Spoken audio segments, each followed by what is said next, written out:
know, so when we have something to say, we pop our heads up and do stuff like this. It's great to see you again. It's good to see you as well. It's good to People see are this waiting for us to get back together, and now is the appropriate venue. I do always enjoy it where you make up features and ask me if they're actually real. Exactly. And then you go back and build them, right? No. Sometimes yes. Sometimes yes. We get the pressure to do that. Yes. So let's talk Fallout. There's so many questions that I think everyone has coming out of yesterday's presentation. Obviously, the big news that it's coming out this year. Yep. Why did you guys decide to wait so long to tell people about this one? Because I remember when we worked together on Skyrim, you sort of at the end of the previous year said, hey, it's coming in November. This year, you guys wanted to wait, obviously, till E3. Mm-hmm. So you must be very far along with where you're at with the game.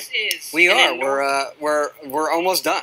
You know, wow. So we're where we need to be for release. And I think, I mean, part of that is I think people talk about their games like personally too early. Yeah. I like the moment of finding out about something and that swell of excitement. If you can keep it secret. That was hard. Well, we obviously had some leaks. Right.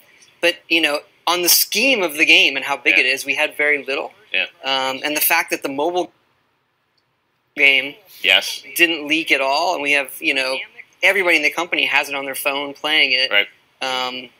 That was really great.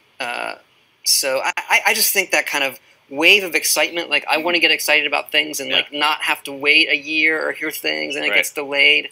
So the other thing is going into the next gen, and our games are really big. We're kind of iterating on features and figuring out what is it really going to be? What do we really want to talk about? Yeah. And that takes us a while sometimes. Absolutely. Well, you know, you showed the game obviously the first time a couple weeks ago with the trailer, and then last night went into a lot of the cool features. One of the most interesting things is to me, I'm always interested in the narrative, and I know you guys aren't talking a lot about sort of the main quest or storyline, but you obviously have, you know, fully voiced protagonist now, character. We do, and that was that's a new shift for you guys. Tell me about, I mean, was that something that you iterated on that idea over the years, or from day one did you say we want to do this, or how did you come to that decision? Well, one of the things we looked at coming out of Skyrim was how do we tell a good story while maintaining a big open world where you can do what you want. Like at the end of the day, you're sacrificing some control over good flow of a story to let the players do whatever they want. Yeah. Having a voice on a character lets you hit those emotional beats just a lot better. You know, if you were to take away what we've done before and you were to do a game like this, you'd have the character voice. But it was a debate. Right. You know, what are we going to sacrifice if we have a voice? And we did get two great voice actors for the male and the female, and that really helped. And then the ability, they've been recording a ton over the last 2 years.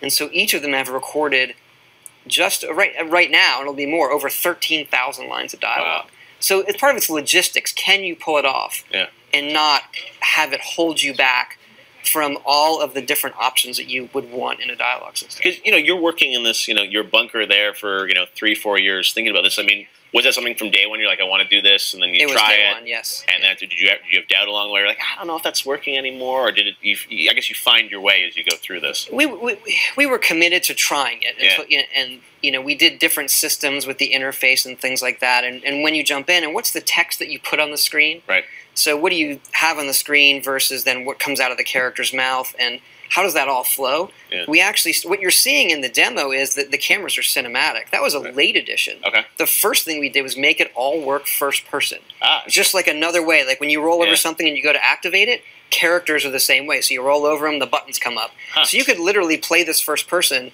we haven't shown it yet, but eventually we will, and then you can just look away and then start doing something, and the guy's waiting for an answer, and then you look back and the prompts come up. Okay. So it's not like a mode you're locked into. It's just it's another way of activating something like you would your gun or the door, or you know, I look at you and I want to say this, and it actually let us do multiple characters in a conversation, and we actually got to the point where you could have 2 conversations at once. It's rare. We don't want that to happen, but you could give this guy an answer, move away, and give that guy an answer. So more freeform to be. Oh, that's that's really we want. You know, player agency is really, really big for us. So it took a long time to get there, but it has really worked out well.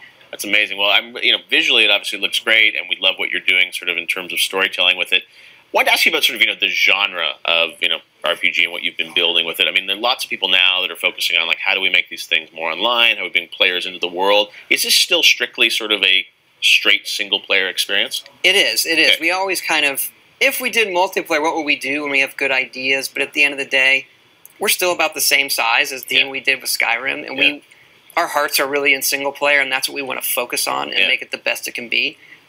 So yeah, that's still what we're doing. But very cool, obviously, mod, and you mentioned this morning in Xbox that mods are going to move to Xbox, which is amazing. I mean, you look at the Skyrim mod community on Steam; it's just insane to sort of think of the world you're building and then where people are going to take it. Are you thinking from a story perspective how you're going to let people sort of play in the world even more and sort of play with story and dialogue and things like that? With mods in particular? Yeah, mods. Yeah.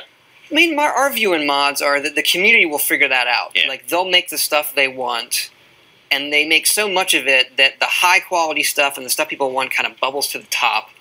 And we just want to provide the tools and infrastructure to make it all work smoothly. Yeah. And being able to do that on the Xbox now, and I want to be clear, actually that feature is not coming out at launch. Okay. So like Skyrim, the creation kit's going to come out soon after, probably very early 16. Okay.